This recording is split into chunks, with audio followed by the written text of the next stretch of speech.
What's up everybody, Teddy here. So my video on Jacksepticeye and MrBeast kind of blew up, okay? Blew up a little bit. So I figured I'd talk about it in a little more detail here. So if you haven't seen my short on this topic, I highly recommend going to watch it before you watch this video. You'll get the basics of what's going on. Plus I want my video to do better. I'm not even gonna lie. It's almost got 20,000 views at the moment, but it would be great if it had more. So Jacksepticeye was doing a lie detector video with Tommy in it, and it was a pretty mundane video, honestly, until Tommy asked this question. Oh, all right. Oh, right. Oh, he wants it hard. Jack, would you say YouTube's changed for the worse? Yes. Now, Jack. Let's verify that I first. just know. Now, Jack, a completely unrelated question. Do you like MrBeast? No. Jack. Oh! Do you think MrBeast ruined YouTube? Yes. Now, in all honesty, Jack, why? Because it became more about views, money, and popularity than it did about having fun. You just don't think you had fun playing Squid Games? You don't think you had fun riding on yachts? Building wells in Africa? I don't know. If he had fun doing those videos, they'd be longer. We'd see the fun. Ooh. I thought you were going to get me with that one, didn't you? Who's the YouTuber you hate the most? I don't know. There's a lot of groomers and pedophiles on our platform. And after that, the internet completely lost their shit, okay? They were saying how Sean hates MrBeast and that MrBeast ruined YouTube, and they were just completely losing it. And I guess all of that made MrBeast respond to this, which was a little weird, honestly. He was sounding a little butthurt, I'm not gonna lie, like not hating him, but he was sounding a little upset about it.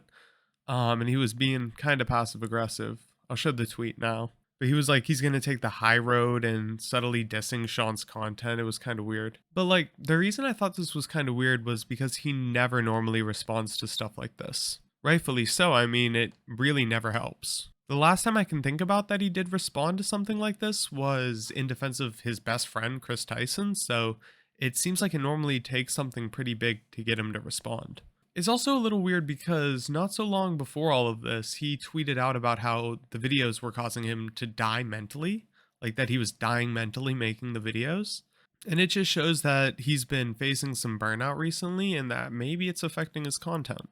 Now, I don't want any of this to come off like I'm hating MrBeast. I'm genuinely a huge fan of him. Like, his videos were a huge inspiration to my channel. And if he is facing burnout, then I truly wish him the best. It's something a lot of content creators struggle with. And I think all of his fans would understand him taking a break and just enjoying all that he's accomplished. But like all great stories, this one has a happy ending. MrBeast tweeted out that him and Jack DM'd and they're all Gucci now. So it was good to hear this all wrapped up with a nice little bow on top, you know? It was probably just a little bit of over-exaggeration on both parts, and then like normal, Twitter blowing it completely out of proportion. But yeah, let me know what you think about all of this in the comments. Let me know if you agree with me and that it seems like a little bit of over-exaggeration on both parts and a huge exaggeration on Twitter's part. Or if you think maybe one party was more in the right than the other. Whatever your thoughts, let me know in the comments. I also wanted to thank everyone that watched and commented on the short I made for this video. Seriously. Like, this video blowing up means the world to me. Like, it shows I might actually be able to do this. You might not want to hear all the preaching and stuff, but I'm genuinely super grateful. I literally just threw my can away and my bunny freaked out. He ran under my bed. So something else that happened recently that I also made a short on if you wanted to go check that out. But EDP445 got caught again, this time by Gideon. This dude is just absolutely shameless at this point. It's pathetic. And this time he messaged an actual 15-year-old girl, which makes it more likely that he'll get arrested. Because last time he got caught, it was with a decoy, and to my knowledge, the people doing it weren't properly working with law enforcement. So besides getting blasted as a pedo all over the internet, he didn't receive any actual legal charges for it.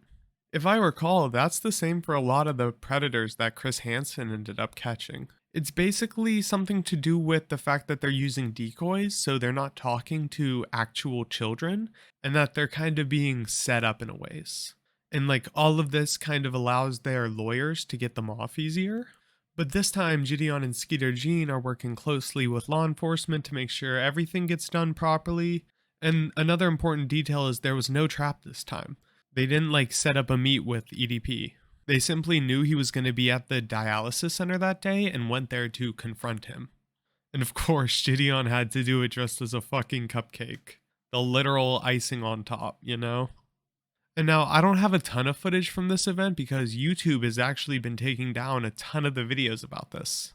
And I mean, YouTube might even take down this one for all I know. It's kind of weird how a company with so many groomers and pedos on it, mini lad.